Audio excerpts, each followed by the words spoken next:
fonctionne, c'est un bon football, mais c'est aussi dangereux parce qu'on a déjà eu des occasions premier mi-temps. هو قال قبل كده ان هو طبعا ان هو بيلعبوا برضه حكايه البين من ورا، بس اللي بياخدوا طبعا مخاطره، طبعا لو مشيت بقى كويسه، لو اتقطعت بقى فيه خطوره جامده عليهم.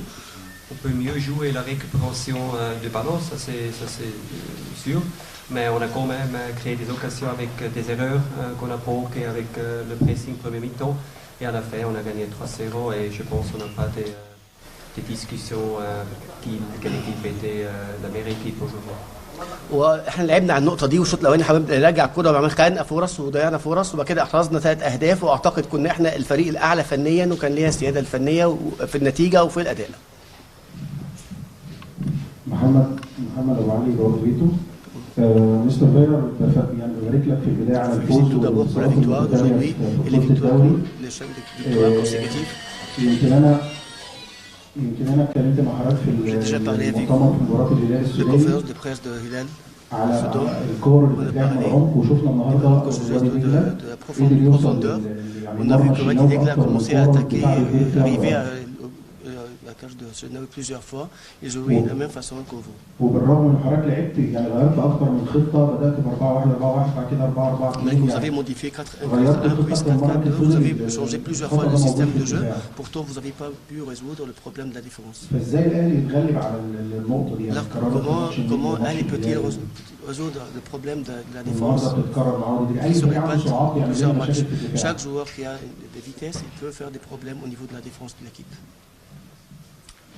En général, tous les joueurs qui sont rapides ou qui sont très rapides, ils peuvent créer des problèmes à tout le monde. أي لعيب سريع عنده سرعات بيعمل طبعا مشاكل لأي دفاع، مش احنا بس. Moi je suis pas d'accord. C'est toute l'équipe qui doit défendre, c'est aussi toute l'équipe qui va créer des occasions. أنا مش متفق مع حياتك، المفروض كل فرقة بتدافع وكل فرقة بتخلق فرص وبتهاجم، يعني مش ككتلة واحدة. Si on donne des occasions à l'adversaire, c'est pas toujours la raison pour laquelle la défense défend pas bien. C'est aussi les joueurs au milieu et les attaquants qui doivent bien aider de défendre et de regagner le ballon un peu plus haut du jeu. لو اتخلقت فرص للخصم ده مش معنى ان مشكله الدفاع، مش القصه كلها الدفاع، برضو اللاعبين وسط الملعب ولاعبين المهاجمين المفروض برضو بيقطعوا الكره من بدري عشان ما تتعملش، ما يبنوش هجمه يوصلوا لينا. فالاول خط دفاع المفروض من الاواني من المهاجمين وخط الوسط هم بيدافعوا قبل المدافعين، فبنشيلش الموضوع كله للمدافعين بس. Et vous avez raison, on a changé le système pendant le match, mais pour moi c'est pas le système qui est décisif, c'est l'interprétation des joueurs, comment ils jouent contre le ballon et avec le ballon, et c'est pas le système qui est décisif, c'est l'interprétation des joueurs. طب زي ما حضرتك قلت متفق معاك ان احنا غيرنا خطه اللعب اكتر من مره، شكل اللعب اكتر من مره، بس شكل اللعب ما بيغيرش حاجه، هو اللاعبين هم المؤثرين ازاي بينفذوا فكري وازاي بينفذوا الخطه الموضوعه بشكل جيد اكتر من الخطه المحطوطه. Il veut clarifier quelque chose. Il ne parle pas du problème au niveau de la défense seulement, mais il y a toujours un problème au niveau de la défense, les ballons qui se jouent en profondeur contre nous. On dit peut-être les problèmes de milieu de terrain. Non, mais si vous avez vu aujourd'hui le match aussi, comme Wadi Degla a joué très haut avec la défense, tous les ballons en profondeur étaient dangereux. شفت النهارده كان الوادي دجله بيلعبوا عالي، وكان كل الكور طبعا اللي في العمق كانت خطيره عليهم، كانت في بشكل خطوره عليهم.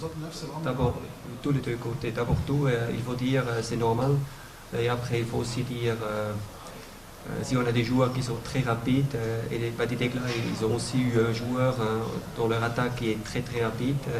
Oui, ça peut être dangereux, mais je pense on a juste que une seule occasion qu'on a donnée deuxième mi-temps quand un joueur il était tout seul avant El Genabi, on a quand même très bien défendu et on n'a pas donné beaucoup des occasions à l'adversaire. بقول لحضرتك طبعا يعني فكره ان اي لعيب سريع عنده سرعات بيشكل خطوره، احنا عندنا لعيبه كتير عندهم سرعات وعملوا خطوره عليهم وجبنا اجوان، هم جات لهم فرصه واحده بس، عندهم لعيب كويس عنده سرعات هو برده شكل خطوره، بس احنا لعبنا كورتنا يعني اللي احنا بنعملها على طول بنلعبها على طول وتفادينا الحته دي، وده طبيعي ان اي حد عنده لعيب سريع بيقدر يخترق، مش مشكله في دفاعنا احنا بس.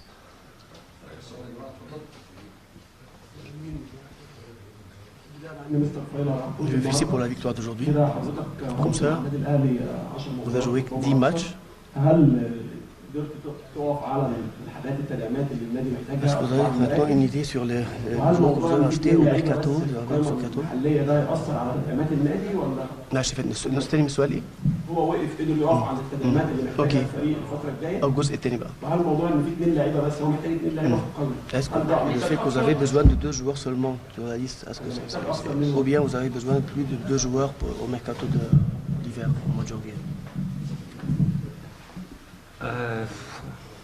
C'est normal que vous allez poser une question comme ça. طبيعي حضرتك تسأل سؤال زي ده. Moi je peux vous dire comme entraîneur, on aimerait avoir peut-être 10 nouveaux joueurs. Peut-être on peut parler de Ronaldo, de Messi, on peut parler des autres joueurs comme ça. Non, mais moi je pense il faut savoir interne quel joueur qu'on aimerait acheter au mercato qui est maintenant bientôt ouvert. Et ce sont des choses que j'aimerais bien discuter avec des personnes qui sont responsables internes.